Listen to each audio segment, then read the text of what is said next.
Are all your emotions and feelings yours? Who else's can my emotions be? Well, we'll get to that in a minute. But before that, let's see if this video is really for you or not. Have you ever struggled with building real bonds with other people? Have your emotional patterns pushed away people you love the most? Handling people, handling conflicts, handling compliments, and even handling love feels overwhelming? You have recognized your mistakes in the past. Your unnecessary anger or overthinking or even self pity have failed you many times in life. You tried repeatedly to change, but when you find yourself in the moment, the same patterns take over. You repeat these habits even when you know they don't serve you, whether it's damaging your relationships, disrupting your career, or piling on unnecessary stress. So, did you think these are all your emotions? Can you really break these emotional cycles without knowing where they come from? Hi, I'm Lohit. I've spent years studying how the brain works, why we can be brilliant one moment and baffled by our own behavior the next. But long before all that, growing up, I was just like you, a slave to subconscious emotional patterns. I remember being angry, irritated, disappointed, anxious, overconfident, underconfident, overthinking, hypersensitive, insensitive, self doubt, what not. Oof, I've got everything. And the whole fucking package. Boy, do I remember struggling just to be normal in social situations. I still do, but much, much better. It took me a long time to realize these patterns weren't random. I had to study the whole brain to figure it out. The things we do to avoid therapy. Anyway, these patterns weren't inherited. These emotional patterns determine how we behave, how we interact with other people, how we react to different situations, how we handle conflicts, success, failure, and ultimately our whole fucking personality.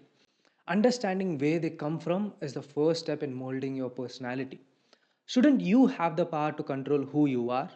Today, I want to take you on a journey into the heart of human emotion to explore why these emotional patterns stick with us. It all starts with one powerful force: our parents. This video is the first in a series which explores the many, many ways parents shape the emotional blueprint of their children. And later in this series, we'll even look at how we might begin to rewrite these deep rooted patterns. In this video, I want to convince you how evolution shaped the parent child bond in a way that gave parents immense emotional power. For good reason. Once you see the evolutionary logic behind all this, you'll start to understand why their approval, their anger, or even their silence can shake you in ways nothing else can. A forewarning: I'm not claiming that everyone's emotional problems originate solely from their parents. Not everyone's struggles are due to parental influences. However, for some, our emotions are inherited, passed down through generations. This video is to show them that their emotions are not really theirs. Their emotions are passed down to them. Not everything passed down by your family is valuable. Some is garbage, some is just hurt and pain. Some needs to be discarded. This video is a reminder that it's okay to question and, if necessary, discard those inherited emotions. Evolution doesn't hand out power randomly. It chose parents for a reason, but that reason isn't as straightforward as it seems. To find it, we have to zoom out across two evolutionary layers, each shaped by a different logic. The first lies in our most primitive evolutionary needs, showing us just how vital a mother's love, attention, and affection can be for a child's survival. From the very beginning, parents were the key to safety and sustenance. So, evolution crafted a powerful bond to ensure caretaking happened. It invented love. Parents were wired to love their children, and children, they were wired to crave for love. While all this is true, the baby doesn't know any of this. It doesn't understand evolution, biology, or survival strategies. It doesn't even fucking understand that it should not pee its pants. So obviously, it doesn't know about evolution. All a baby feels is the emotional residue left behind millions of years of adaptation, the longing for love. A raw, overwhelming longing for warmth, for touch, and for love. And this longing, it's not subtle, it's all consuming. Until the mid 20th century, many wealthy Westerners believed parenting was mostly about providing food and shelter, not affection. Emotional intimacy that was seen as unnecessary, even indulgent. This was an era of full time nannies. Mother might visit their child just once or twice a day, like guests in their own child's life. But then everything changed. Two landmark experiments shattered these beliefs. John Bowlby's ideas inspired one of the most iconic experiments in psychology, conducted by Harry Harlow at the University of Wisconsin. The setup was very simple. Harlow raised infant rhesus monkeys without their mothers. In their place, he offered two artificial mothers. One was made of cold bare wire with a milk bottle attached. It served the biological need. The other was a wooden block wrapped in sponge rubber and covered in soft terry cloth. It radiated warmth from a light bulb that was inside, closer to how a real living human being would actually feel. So, which one did the baby monkeys choose? They clung to the cloth mother. For hours, only when hunger struck, they would rush to the wire mother for milk and immediately return to the soft embrace of comfort. But why would they choose something that offers no food? Isn't food the primary need for any living being? What is it about the terry cloth that makes it so irresistibly comforting? Why spend more time with it? It offers warmth, similar to the comfort of a mother's embrace, a tangible signal of intimacy and love, which in these experiments was chosen over food, the most basic need. Building upon his earlier studies, Harlow observed that infant monkeys, when presented with surrogate mothers, displayed intense attachment even under adverse conditions. For instance, when the cloth surrogate was rigged with an air blast, the infant monkeys clung even tighter to it, despite the discomfort. This behavior mirrors patterns seen in human children, where those subjected to abuse often exhibit increased attachment to their caregivers. Such findings underscore the profound nature of attachment bonds, highlighting that the need for closeness can supersede personal comfort. This is an important revelation that came out of Harlow's experiments. For some, this may not come as a surprise. If you had a nurturing childhood, you might already appreciate the deep seated need for love and intimacy. But for many others, this is vital to hear. It's okay to want and need love. It's okay to crave safety. And it's okay to let yourself be vulnerable. It's okay to fall into someone's arms and just dissolve. For an infant, a mother is more important than reward or punishment. A mother is the teacher of good and bad. The absence of a parent signals danger. If a child is without a parent, it usually means the parent is dead and that the child is probably in an insecure environment. In such cases, stress, fear, and anxiety are not only valid, but they are necessary for survival. Imagine a newborn puppy in the jungle, its mother nowhere to be found. It crawls out of its burrow and encounters a scorpion. The pup faces two choices: approach it with confidence and try to eat it, or retreat in fear. Without the mother's guidance on what's dangerous and what's not, fear and anxiety are the safer bet. And it makes sense to be fearful and anxious. While it may lead to a more anxious life, it ensures survival. Evolution cares about survival far more than living conditions. The absence or abandonment by parents leads to harsh conditions for the child. Children separated from their mothers early in life show higher levels of cortisol, the hormone that causes stress and anxiety. Amygdala, the brain's danger detection center, enlarges, leaving these children more vigilant, prone to fear, and with a reduced stress handling capability throughout their lives.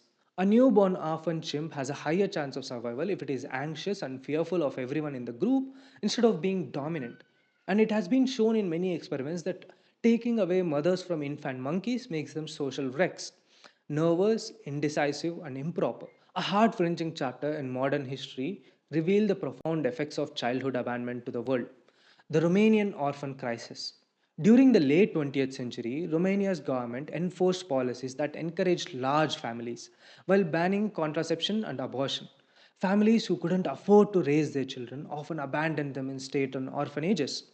By the 1980s, these institutions were overcrowded, underfunded, and utterly incapable of meeting the children's needs. Thousands of children grew up in cribs, barely touched or spoken to.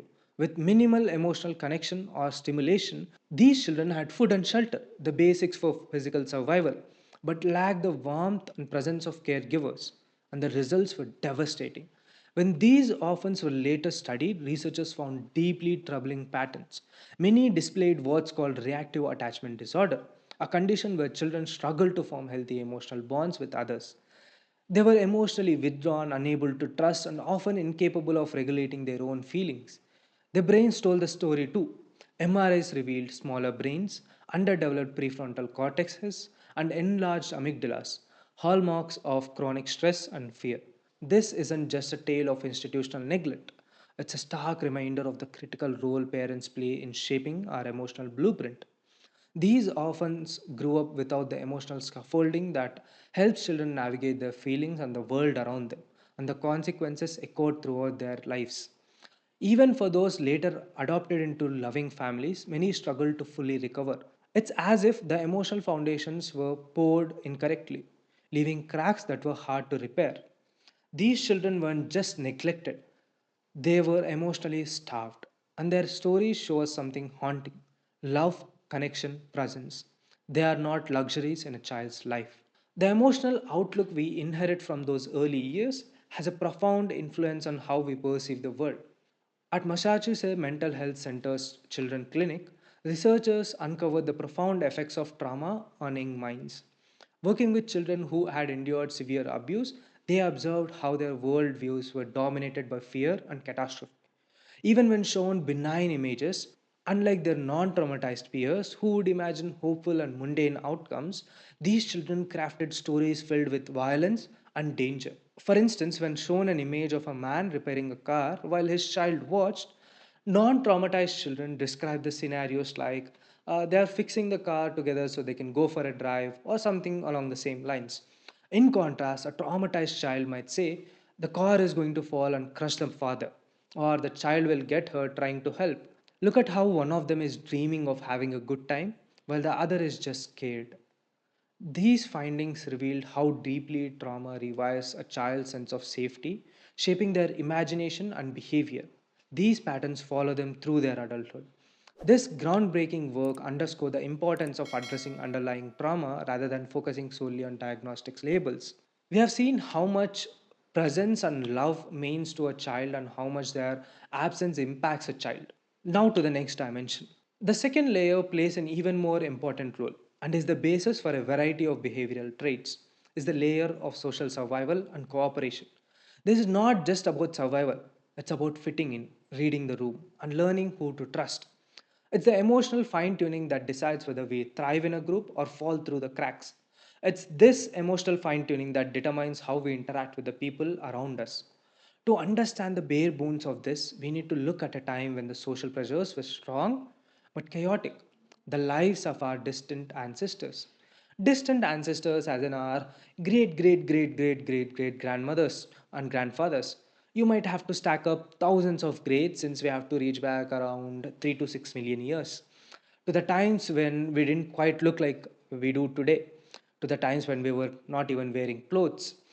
But we cannot directly observe those ancient human societies 6 million years ago unless you have a time machine handy, which I definitely don't. If you do, call me.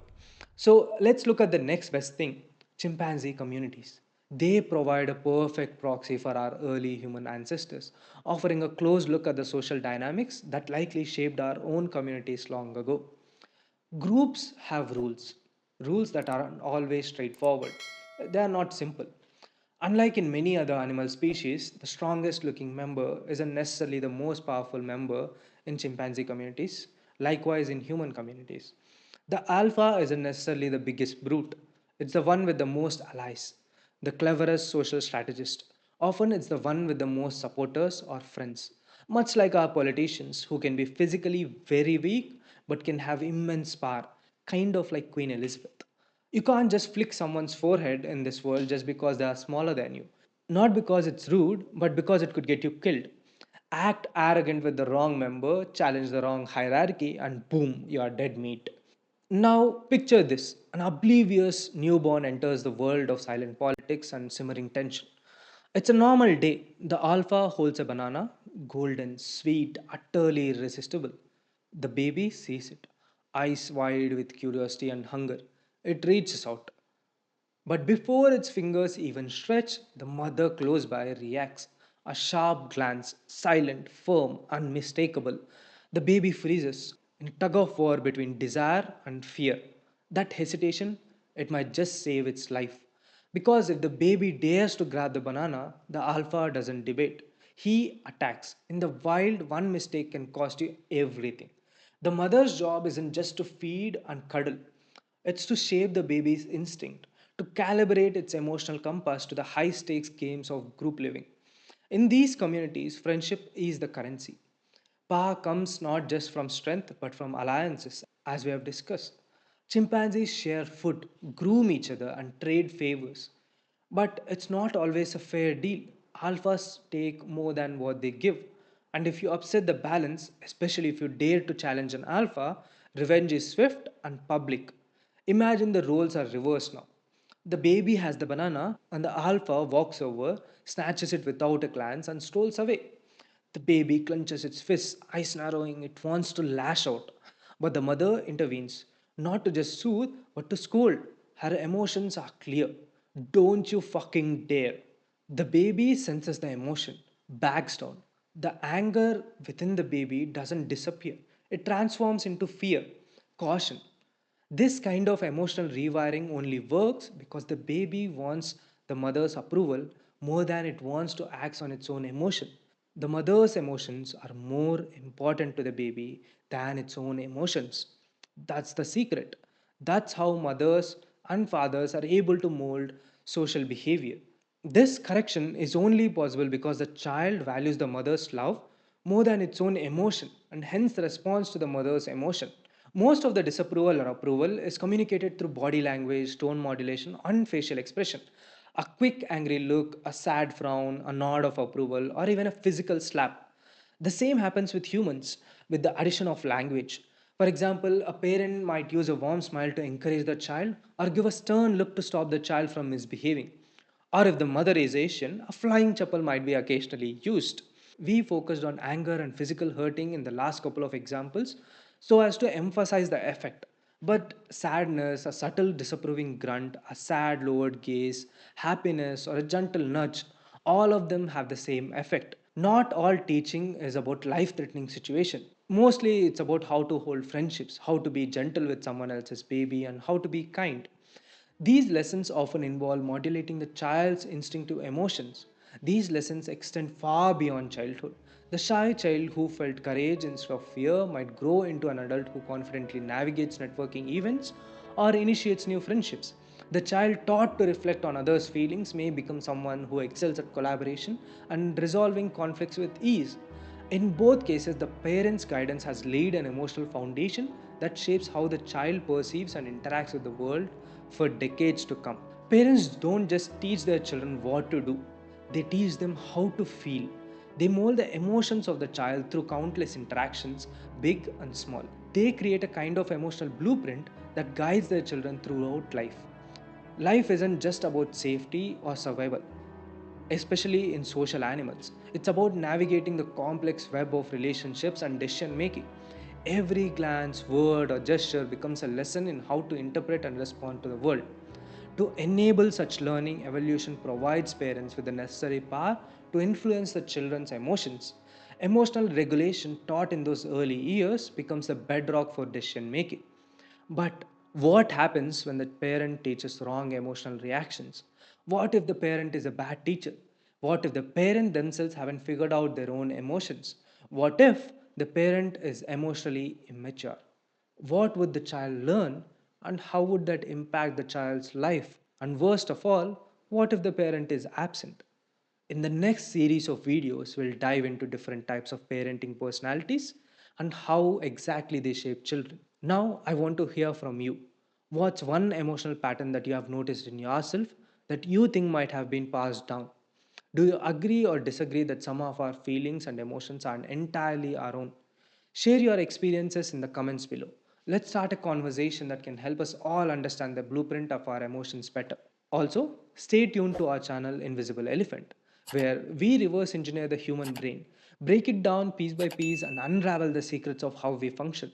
We explore the full spectrum, our moments of brilliance and our baffling blunders, our hidden superpowers and epic fails. We'll dig into what makes us tick, from the strange quirks of human behavior to the forces that drive our emotions.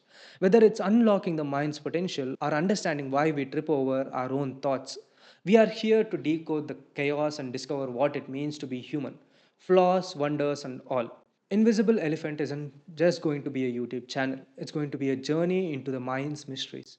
Together, we'll explore why we feel, how we think, and act the way we do, unraveling the brain piece by piece to make sense of the chaos. We are going to start by unraveling the evolution of neuron and end by explaining all the weird quirks of human behavior. Make sure to hit that subscribe button and tap the bell icon so our new videos reach you as soon as they are released. If you found this video insightful, give it a like and share it with your friends who may have had difficult parents or just love learning about psychology and neuroscience.